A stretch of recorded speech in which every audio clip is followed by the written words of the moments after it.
Hey everyone, welcome to Living Vegas with Kris and Ginger.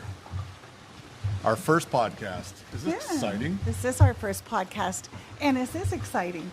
And we are going to do this as organic and genuine as possible. So thank you all for joining us. We are Kris and Ginger Vegas. We have our YouTube channel of Kris and Ginger Vegas Life. And right. we do a lot of fun things. I feel like I'm slouching. I know. I think this is a great location. We did put a lot of thought into this, and we're really happy. This is our home. Yeah. So for those of you listening, we hope that that you enjoy what you're hearing, because we understand that in 2026, this is like one of the biggest years moving forward. That podcasts are really exploding, and people are taking in so much information passively. Right. So we want to be part of that. Yeah. And before we do anything, I need to cheers to you, babe. All right, cheers Just to need you. to wet my whistle. Okay, wet your whistle, baby. All right, so we have a number of topics that we have planned for our discussions here on our podcast. Basically, how our podcasts are going to work is for the first half of the podcast, about 20 minutes plus, will be personal stuff. How personal is that? I ain't about that life. I'm not getting super personal. Not too personal, but things Stuff about us, right? us Yeah. as people, as humans living in this beautiful city that we live in. And then the second half of our podcast is going to be on Vegas. on Let's things go. Vegas related. We are not a Vegas news channel, so if that's what you want, you're in the wrong place. We are a Vegas fun channel, and everything, all kinds of Vegas things as they pertain to us and from our perspective. Vegas life in general, how we live it, and how we bring you guys along with us on that. So, all right, can we go to the first topic, babe? Yeah. All right, under the... I'm Go sorry. ahead. I said yes, but here we go. This Yeah. is how our life works. I just want to make sure y'all know that this is our home, and it actually was a beautiful backdrop. We really didn't have to do too much to it other than just get the podcast equipment out and go. So we're very, very blessed with this. All right, let's do it, babe. Is the microphone good for you? Everything good? I think so. All right, let's go. So, topic number one under personal would be how we met. Ooh, baby. That's loaded with information. Exciting. I know, because so many people that I know have met their significant others through social media, through dating apps, through all these online things, and we did not. So We met in high school. can you believe that? We went to high school together. We were not. People go, "Oh, you were high school sweethearts?" No. Nope.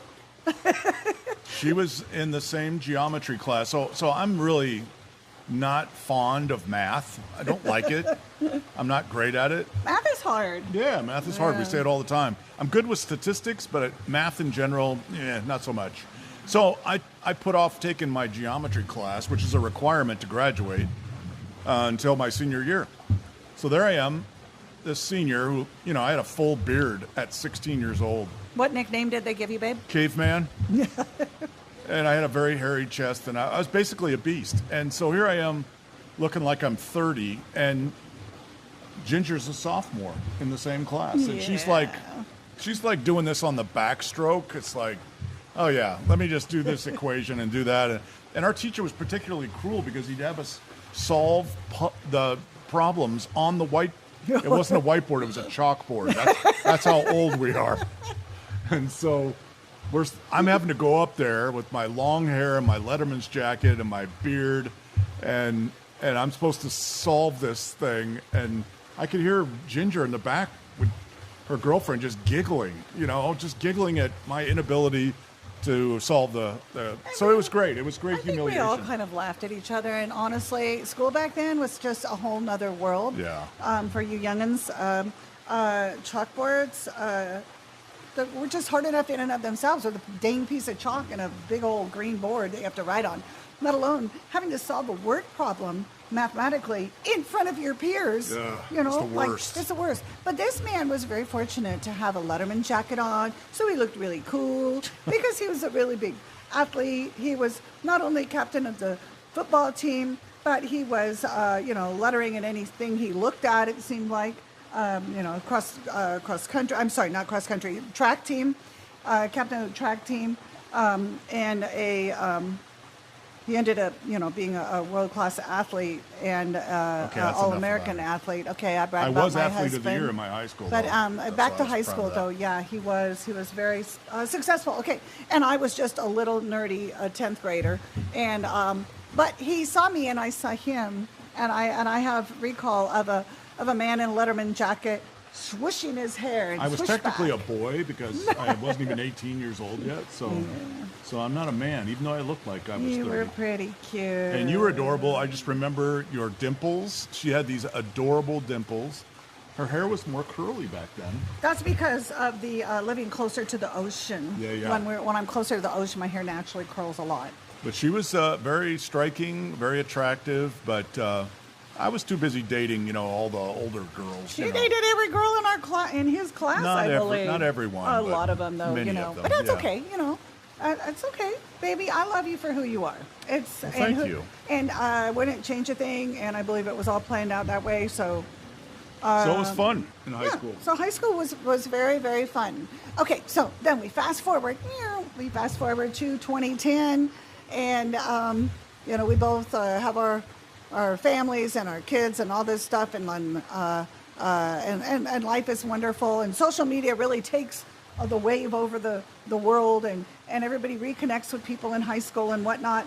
So I know I reconnected with like a lot of people from high school, Yep. and this man was one of them. So Kris and Ginger, in 2010, reconnected via Facebook, and that was fun. That was just a way to connect, and I really kind of think that one of the things that I noticed with you, not only were you living in an area that my son had moved to, but you had a fondness for reptiles. Yeah. I'd always loved reptiles since I was like 10 years old. Caught my first snake in San Diego back then. It was a king snake, and I fell in love with reptiles ever since. So we connected on so many different levels, whether it be reptiles, whether it be, politics or interests or values or things that mattered to us. We were like on the same page on everything. Yeah, and so we were friends then. So we reconnected, and we were friends, and as the world was reconnecting us with everybody, and that honestly, that's I think one thing that I'm very thankful to social media for, not just because I got to reconnect with you, babe, but because just you can see what family's doing that's far away. You can. It's a really beautiful thing in that Yep. respect. Yep. So we have to really appreciate it for that. And that was 2010. Just social media brought us back, so we saw each other. Okay, then the next thing that really happened, and there's a lot of other things happening, and we may talk more about all of those other things at some point in 2022. Yeah, we connected on a whole nother level. I was, suddenly... Wait, he was suddenly what? Bald? Suddenly single. Well, okay. Well, and we'll cover all of the other in-between details on another, so many stories. Yep. Okay, so... But then, you were reaching out to me, I was reaching out to you, and we just connected, and before we knew it, we were talking on the phone for literally 6 hours at a time. Yeah. I only know that because I was still working at the time, and I'd be up till past 2 a.m. talking with this wonderful woman, and then I'd have to get up and be at work by 6, and that wasn't easy. No, but I only had like 4 more months to go because I was going to retire in May. So yeah, it was a magical time for sure. When I had just retired, I had retired from, I was a teacher with the Clark County School District, and I just retired a couple months before all of this started happening. And, I had a lot of, and that's a topic for another time as well. I really wasn't quite sure on what path I was going to take in life because I kind of did a little bit of retirement earlier than I thought I was going to do. Yeah. And, and I truly believe that if you just listen and wait, it will be it'll be shown to you. And this man was put into my life, and The rest is history. And so 4 to 6 hours at night talking, and just wanting to not, wanting to be with each other. And that was how we were. We were in two different states. And the thing that was amazing was just how many similarities we had. I mean, yeah, name two people who just have a distant history with each other that both love reptiles. That's in and of itself is very unusual. But just our personalities, we're both leaders. We both taught. I mean, I'm not a teacher. I was a coach for like 15 years, but in my job, I taught a lot of people as well. So we're both leaders. We're both alpha personalities. We both were very strong personalities, and that has its pluses and it has its minuses. Ups and downs. Yeah. Yes, it does. And we are so much alike that when it's good, it's really amazing, and when it's bad, woohoo! Watch out, the tornado's coming. But it's amazing how we literally think about the same thing at the same time. It's been almost freaky to experience someone who literally feels and thinks about the same things at the same time. And you're like, when did you get hardwired into me and me into you, Yeah. It's really cool. Yeah, it is. It's fun. One of us is just a little bit more like. You don't have to soft pedal it. I'm the more emotional one. I'm far more. I've got half Italian, half German genes, right? The German part of me is extremely logical, very formal, structured, disciplined. And then there's the Italian side of me that is, the German side has long fuses, right? Has a very long fuse. We don't get upset. We don't get angry. And then there's the Italian was like, as soon as the temper's gone, it's gone. And it's bad. Give me some Italian sound. Don Corleone. Michael Corleone. Anyway, that's all I know. And so, yeah, I can be I can have more strong reactions to things than Ginger. Ginger's a lot more matter of fact, which is very good for me. Ginger. Okay. I said Ginger's more matter of fact. Ginger's more matter of fact. This is what I get. You know what? This is what I get. He's called me a cyborg a number of times, and I actually take that as a compliment. Well, it's true because she's very stoic. She can plow through difficult circumstances with ease. Mm-hmm. Me, not so much. I feel it deeply, and I express, and I have to have everyone around me know that I'm feeling it. So, yeah, it's an interesting combination, which leads us to the next topic. We fell in love and all that, and we've got these two amazingly similar ways of thinking and doing and loving things that are the same, and yet we have these two different personalities in the way that we handle difficult situations. And then she goes, hey, I think you should join my YouTube channel. Oh, yeah. Okay, because I started the YouTube channel in 2020 during the pandemic as a teacher. I was single, so I was at home. And for those of you that don't know, we have 6 tortoises. So, they were babies. Some of them were babies, some were older. And so I'm home now, locked in my house, basically, it felt like. And I'm teaching from home, from my computer. So you're teaching remotely. And I have a very creative, I'm a creative person. And so I needed a creative outlet. And I was like, what can I do? What can I do? And I had been teaching at a technology high school, and I was pretty familiar with a lot of technology. So I thought to myself, I don't know anything about starting a YouTube channel and what's involved and how to go about editing and thumbnails and the whole gambit. But I thought, okay, well, let's do it because it'll be good for me. And I can forget about the pandemic, and I can do hair and put something nice on, no mask, and go out and be out with the tortoises and really enjoy having a YouTube channel, reaching out to other people, hopefully helping them understand that you can have domestic tortoises and treat them different. They don't all have to be grungy, So that was my goal. And so I started this YouTube channel, and it was fun. Now, remember, tortoises, the desert tortoise is only... it's protected under the Endangered Species Act, and it's only you're only allowed to have one in one of 4 states. Utah, Arizona, California, and Nevada. So the number of people that are interested in desert tortoises is relatively small. So I grew my channel to about 400, which I was very happy with. 450, almost 500.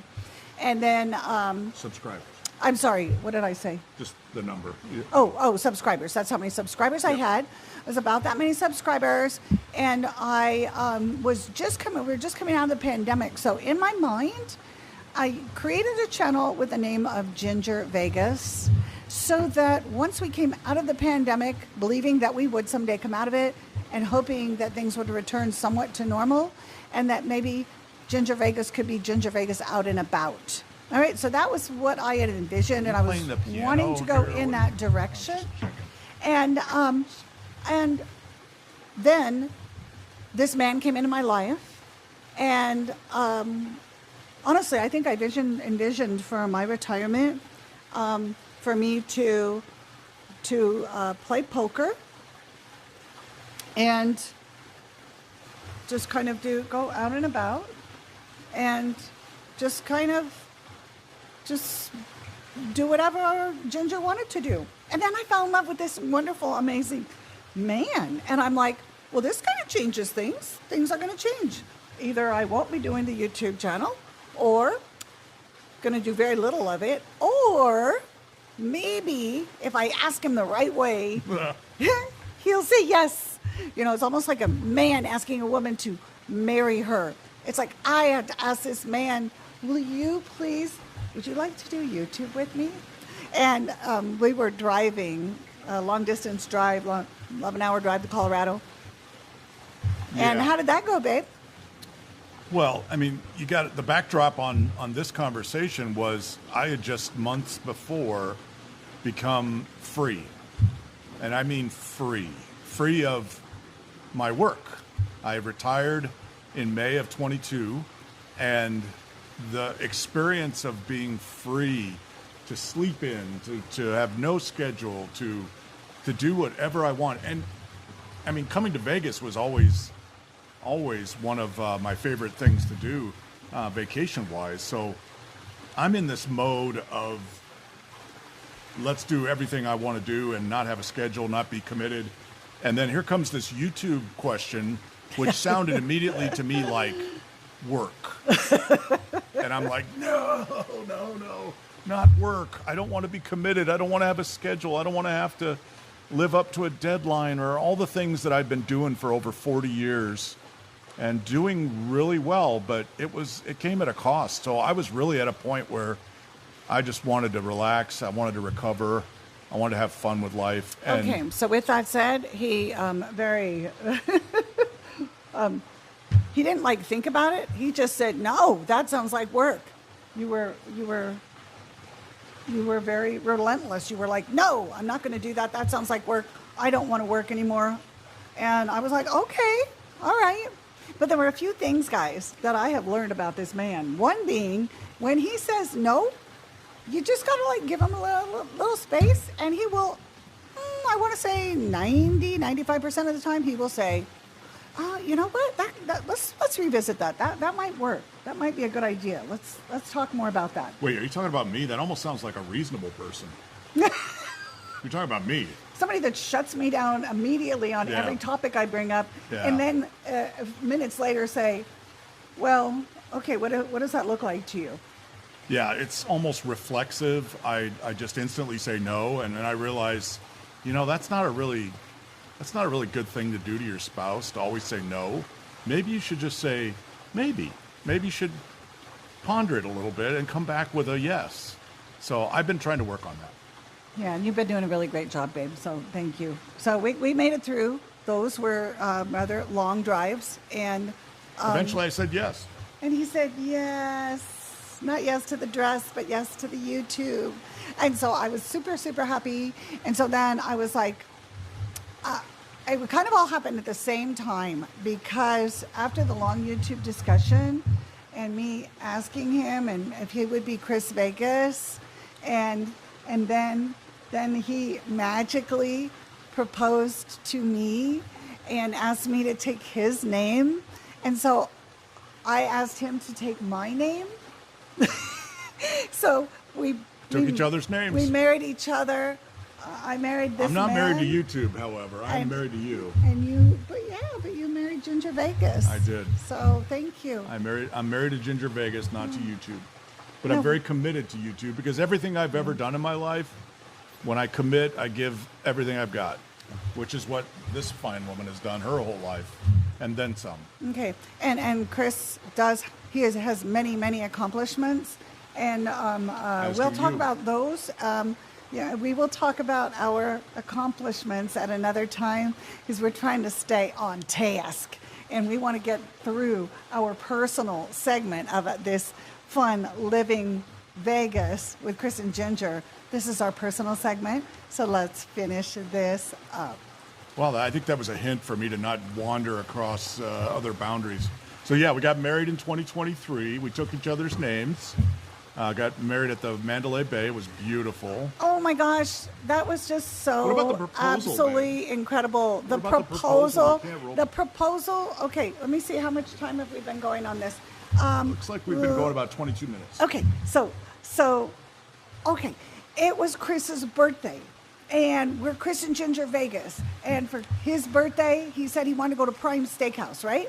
At the Bellagio, at the right there Bellagio, on the Prime water. Steakhouse at the Bellagio on the water, a beautiful restaurant. So we went there because as we do with our channel, Kris and Ginger Vegas, we do staycations normally on the Strip every 2 weeks, and we stay at all the best, beautiful hotels, and we do the best, beautiful, wonderful things in Las Vegas, and we like the gaming and the Vegas life. Anyway, so we like go. the rooms comped. And we like our comps, and we like the dining, and we like the playing, and we just have a great time. So anyway, so we go to Prime Steak, and we're going because it is my husband. Well, my husband to be. It was the love of my life. It was We were his engaged at the birthday. time, yeah. It was his birthday. So we were going to go to Prime Steakhouse for his birthday. And we go there, we check in, we're both wearing black sequins, and it's really fun. And we go in, we check in, and they seat us right on the water, right on the table, right at the edge on the water, so we It's can see perfect. all of the fountains. And then, well, I'll give my perspective first, and then you can say why it happened that way. How about if we do it that way? Okay, so then I'm sitting there, and the fountains go off, and we're like, oh, look how beautiful the fountains are. And the lady that works there, she comes over, and she says, oh, would you like me to take a picture? And we said, yes. And so we stand up, and we stand there, and all of a sudden he turns around and takes a knee. And she's videoing, and he says these wonderful words about how professing his love, and he was just being such a wonderful man, and asked me if I would marry him, and I'm in shock, and I said yes, like I was thinking he was never going to ask, and I'm like, yes, I thought you were never going to ask, and then the nice lady that was videoing it panned all the way around, and all the people in the restaurant were clapping, and everything was all like so beautiful, magical, and the fountains were going, humongous fountains That were was the going best on, part, yeah. fountains were going on behind all of this, and it couldn't be better. Like, it was more magical than in movies that I've seen, and I was dumbfounded. And so this man is very creative. So how did you make all that Sneaky. happen, baby? Sneaky's another word for that. Baby. Well, I worked it out with the ownership to have one of the servers be ready as soon as the fountains kicked off. As soon as they saw, their instructions were, as soon as they saw the fountains kicking off, they were to come to our table and ask to take a picture. And then I was going to hand the camera, and she was going to video the proposal. So they were all primed and ready. And I literally think it was the most beautiful eruption of the fountains I'd ever seen on the Bellagio Lake there.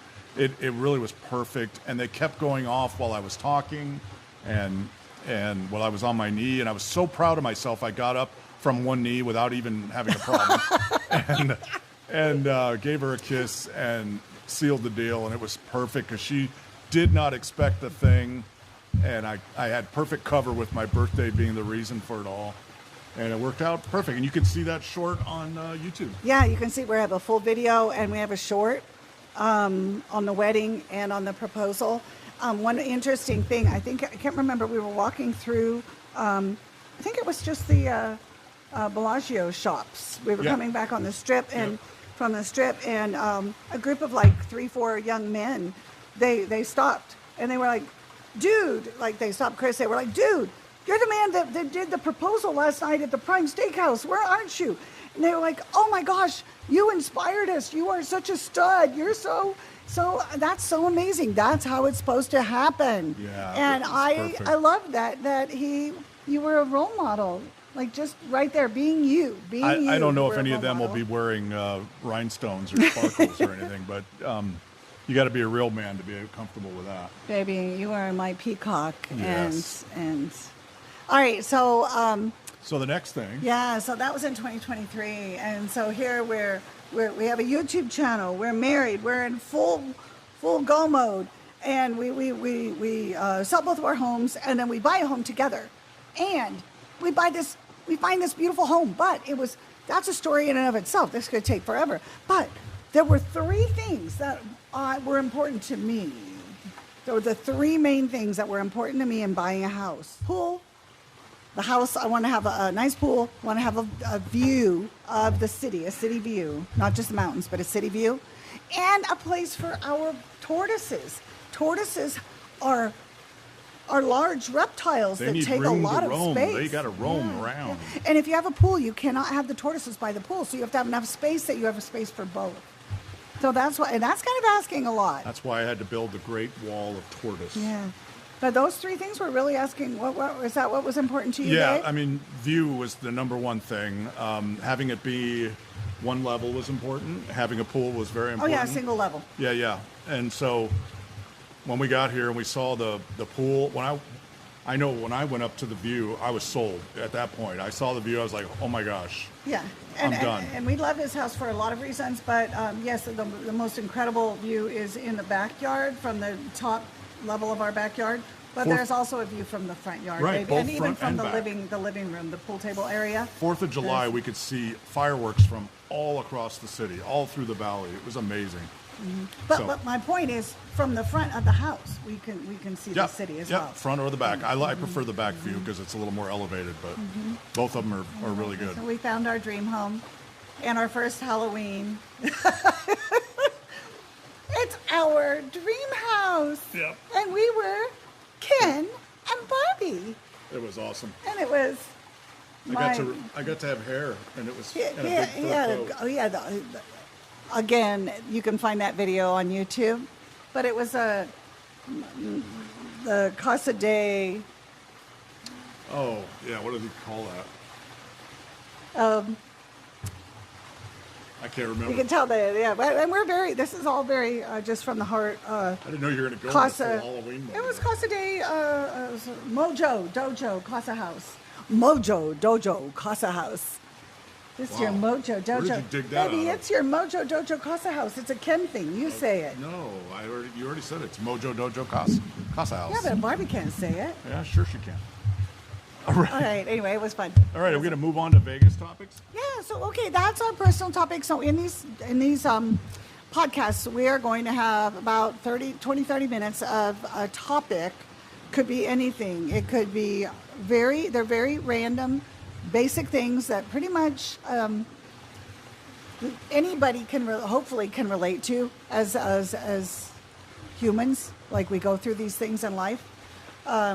So that's our personal topic for the day. And now we're going to go into our Vegas-related topic, which is Slots meet cards.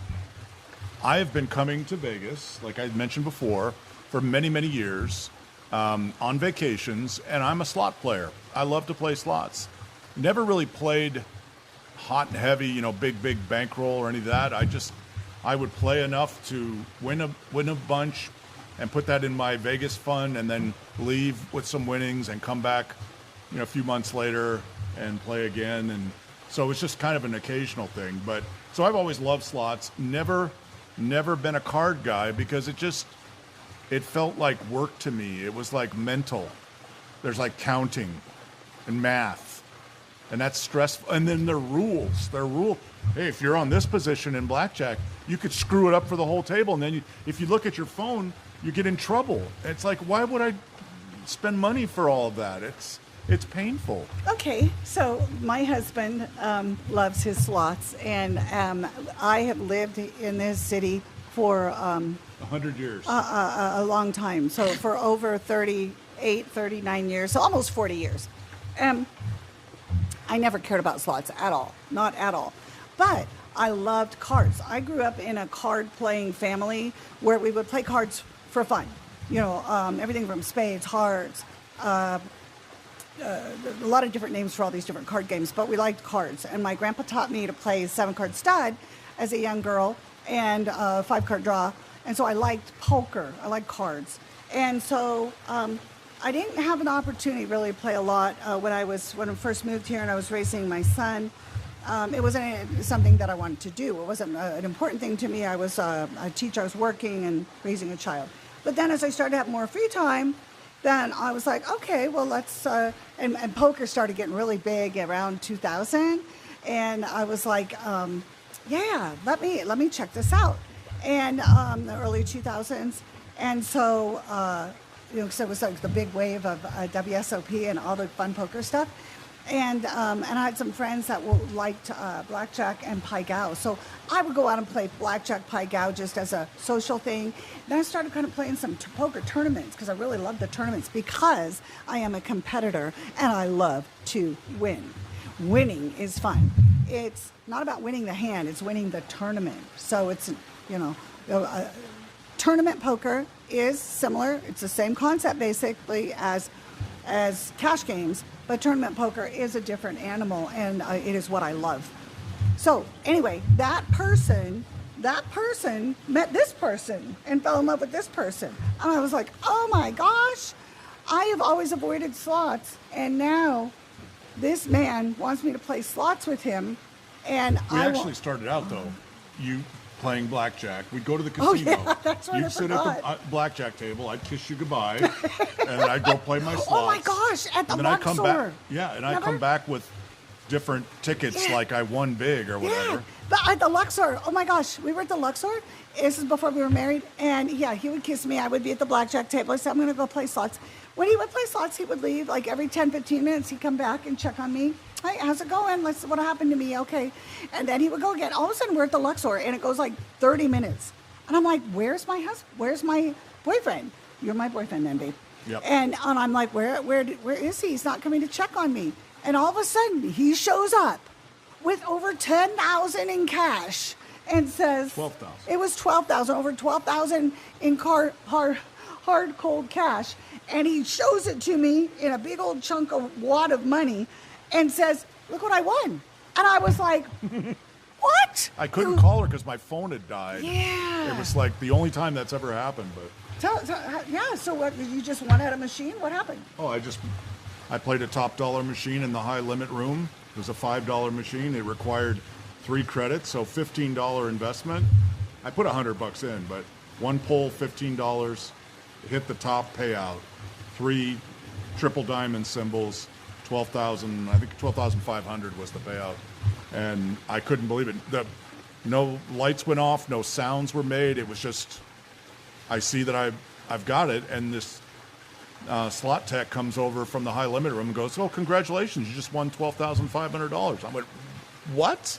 Because, anyone else would have just kept playing because the thing didn't make any noise. I did see a white light flashing at the top, so that was a kind of a clue that obviously now, something had happened. Now that I know what I know, I don't think it would have allowed you to keep playing. I don't think so either. Yeah. But the crazy thing is because we weren't where we are now, we don't ever play anything without a charged phone. Right. And we don't ever play anything big without videoing it because we know things can happen, and they do happen. And it's I was exciting. so excited I couldn't call And he Ginger. couldn't call because his phone was dead. I'm like, what the heck? And I'm just sitting there playing blackjack, doo-doo-doo-doo-doo, and wondering what the heck happened. So we literally went back after I showed her that, and she took her phone, and we reenacted the hand pay. That's how desperate we were to get footage of that. And she was so sweet. The lady, the slot tech was really nice. She reenacted the hand pay, paid him out the money, so we had it on video. And So, for Ginger, it became a decision. Do I want to spend all my time at a blackjack table away from my future husband, or do I want to maybe play a little slots with him too? Right. And it's not just blackjack. It's the tournament poker too, because then I would be in a tournament and you would go play slots. Tournament poker is a commitment. It is not like blackjack. Blackjack, you can sit down and get up whenever you want. Pai Gow, you sit down and get up whenever you want. Tournament poker is a huge commitment. And you buy into that tournament. The one I played yesterday was 12 hours. I now play about 1 day a week. And so I played at the Wynn yesterday. Started at noon, ended about noon. I cashed out and I made the final table. I'm sorry, I call midnight noon all the time. I think it's a Vegas thing, babe. Yep. But I made a final table and I cashed out and I was driving home at midnight. So it was a 12-hour commitment. And so we've worked everything out. So it was slots, meat, cards, and we have worked it out. I'm like, well, you know what? He just won all that money. Maybe there's something to this. So let me give it a chance. Yeah, and she has more majors than I do. She has more grand winnings than I do. I've never had a grand. She's had 2. So she's literally the slot queen, the poker queen, the blackjack queen. I'm not sure why I'm even here. I don't know. I'm just along for the ride. Baby, you're eye candy. Yeah, right. Baby, you're podcast candy. Yeah. I like your voice. So yeah, she's come my way a lot. I've played blackjack with her on occasion. I've never played poker. I'm not going to play poker. I'm not good at it. And I could not endure that. He does not. Hey, babe, I love you, but you do not have the patience for poker. No, he doesn't. And he doesn't have the temperament. He's a little bit emotional, so he wouldn't handle that well. Why did you have to make me sound like a girl right then? I don't know, babe. Let's talk about it. Babe, I call you babe all the time, and you haven't been calling me babe during this podcast. Did you realize that? I thought your name was Ginger and Babe, so I'm allowed to call you either one.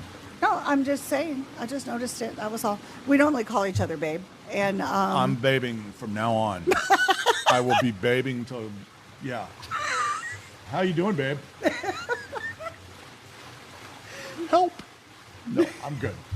Hey, that's kind of made me think of Ken, how he beached. I'm beaching. I'm beaching. He would say I'm beaching. In the Ken and Barbie movie? Ken and Barbie movie. He would be beaching. I'm beaching. I'm beaching. Okay. Yeah. Okay. So I'm you're beaching very baby. hard. You're baby. I'm babing really Maybe hard. you don't right need now. to. Yeah. You don't need to go down that Ken road because Well, no, I mean aggressively. That's all I mean. All right. So you're very aggressive. Yes. All right. So so we did Kris slots, meet Ginger card player. And honestly, now one of my favorite things, if I could just say, is for us to just sit together at 2 slot machines, usually Dragon Link or Phoenix Link, and we just play side by side and really play low ball for the most part until I take a few shots at some of the bigger bet amounts. And but babe, perspective is everything. Oh my goodness! Because 50 cents could be a standard play, and 250 could be a big bet. Yeah. And the point being, we really love playing with each other, playing side by side, and that really is a staple, a mainstay of our staycations that we do. We love MGM properties. We do so many different staycations through them. We do some Venetian, do some Resorts World. Right. We just did the resort at Summerlin, which was we a did. blast. Yeah, the resort at Summerlin. And that's a new name change. It used to be called JW Marriott the Rampart. Yeah, the casino is still called the Rampart Casino, but the rest of the hotel and the resort is called the Resort at Summerlin. The resort at Summerlin. It's a mouthful. We do room reviews. We do all kinds of things. Kris does the room reviews, and I do the editing. Yep. And we do dining reviews. We do shorts. We do all kinds of fun things. We love our live streams. We love the people that we have met through YouTube, and that are, whether they're moderators or just our friends on the channel. And we just have so much fun with Vegas, our Vegas life, and YouTube.